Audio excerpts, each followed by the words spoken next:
January 25th, 2024. Daily Bread. Passage: Judges chapter 7, verse 1 to verse 25. Key verse 14. Title: The Lord Saves from Midian. Early in the morning, Jerubbaal, that is Gideon, and all his men camped at the spring of Harod.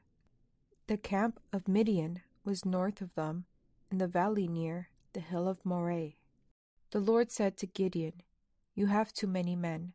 I cannot deliver Midian into their hands, or Israel would boast against me.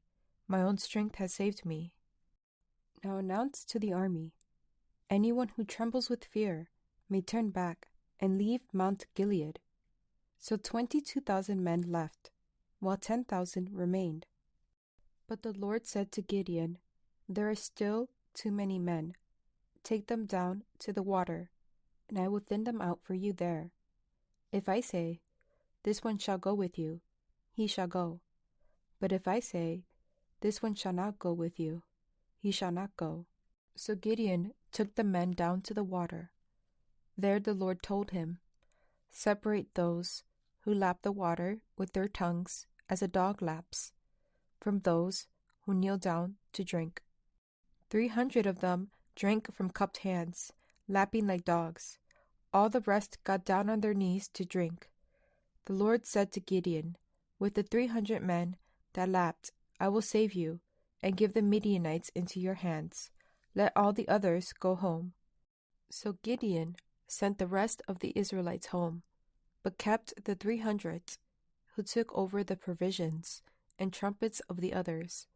Now the camp of Midian lay below him in the valley.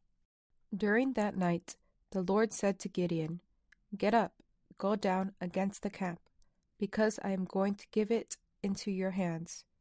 If you are afraid to attack, go down to the camp with your servant Purah, and listen to what they are saying. Afterward, you will be encouraged to attack the camp." So he and Purah, his servant, went down to the outpost of the camp. The Midianites, the Amalekites, and all the other eastern peoples had settled in the valley, thick as locusts. Their camels could no more be counted than the sand on the seashore. Gideon arrived, just as a man was telling a friend his dream. "I had a dream," he was saying. "A round loaf of barley bread came tumbling into the Midianite camp. It struck the tent with such force that the tent overturned and collapsed." His friend responded, "This can be nothing other than the sword of Gideon, son of Joash, the Israelite. God has given the Midianites and the whole camp into his hands."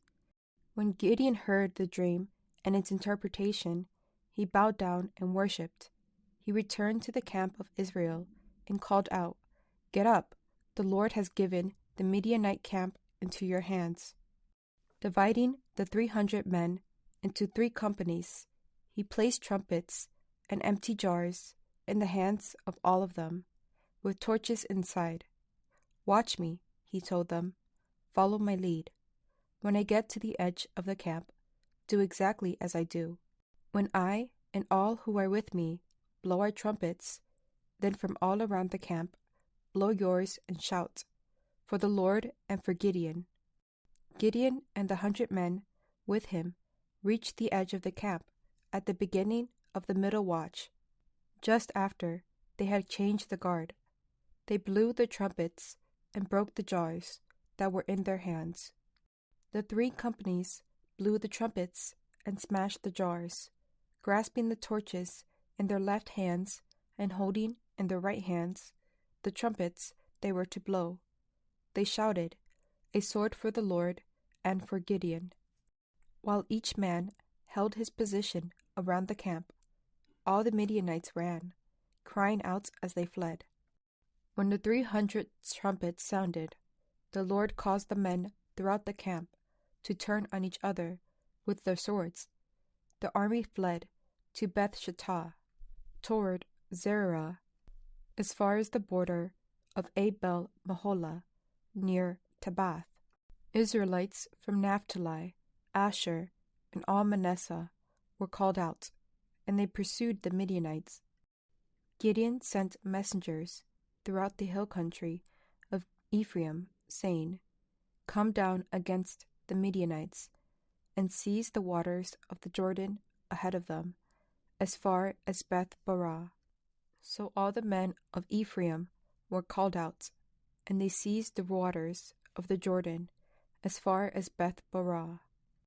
They also captured 2 of the Midianite leaders, Oreb and Zeeb. They killed Oreb at the rock of Oreb, and Zeeb at the winepress of Zeeb. They pursued the Midianites, and brought the heads of Oreb and Zeeb to Gideon, who was by the Jordan. Daily Bread message. Gideon thought of himself as weak, but God called him to save Israel from their Midianite oppressors. He prepared to attack with over 30,000 men, but the Lord told him to send those who were fearful home. Still, there were too many, so he had Gideon select those who lapped water like a dog. This left 300 men. God was concerned that Israel might boast against him, so he made it obvious that it is the Lord who saves. God knew that Gideon could still be fearful, so he told Gideon to eavesdrop at the Midianite outpost. There he discovered that the Midianite camp was gripped with fear. They knew that God had given their entire army into Gideon's hand. This emboldened Gideon. He devised a plan where they would divide into 3 companies of 100 each, shouting, "A sword for the Lord and for Gideon." They basically held their position as the Midianite camp devolved into chaos, turning on each other and fleeing. They overcame their fear when they trusted God with faith. Prayer. Lord, I am weak and fearful. Help me to trust in you, for only you can save. One word. It is the Lord who saves.